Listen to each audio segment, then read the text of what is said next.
The Ukrainian offensive in the south is something that has been talked about for a long time, but the latest signals from the battlefield indicate that the full offensive on Kherson has already begun.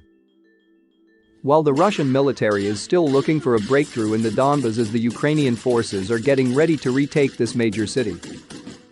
In its daily estimate of the war, the British Ministry of Defence focused on the situation in the south, where the Ukrainian military is preparing for a push toward Kherson. The Ukrainian counteroffensive in the southern axis of advance began a few days after the Russian forces launched their renewed offensive in the Donbas in early May. Since then, the Ukrainians have slowly but steadily gained ground in the direction of Kherson and Zaporizhzhia. Now, it seems, the Ukrainians are poised to pounce. In the last 48 hours, heavy fighting has been taking place as Ukrainian forces have continued their offensive against Russian forces in Kherson Oblast, west of the river Dnipro, the British military intelligence assessed.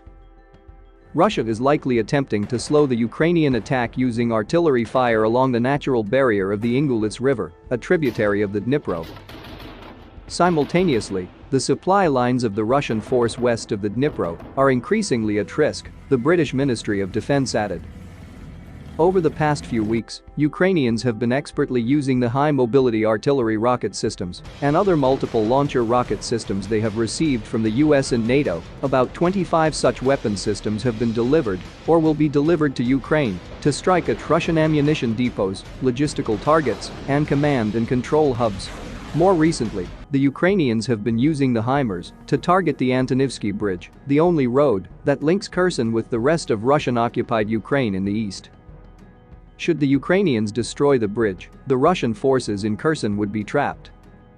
Additional Ukrainian strikes have caused further damage to the key Antonivsky Bridge, though Russia has conducted temporary repairs. As of 22 July 2022, it was almost certainly open to some traffic. It has not been possible to verify claims by Ukrainian officials that Russia is preparing to construct an alternative military pontoon bridge across the Dnipro, the British Ministry of Defence stated. The Russian army prioritizes maintaining its military bridging capability, but any attempt to construct a crossing of the Dnipro would be a very high-risk operation. If the Dnipro crossings were denied and Russian forces in occupied Kherson cut off, it would be a significant military and political setback for Russia, the British military intelligence assessed.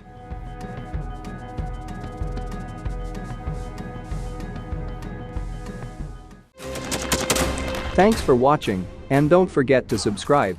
Also, if you want to support Warthog Defense, please become our member and get early access to new videos, exclusive members-only videos, and become administrator in comment section.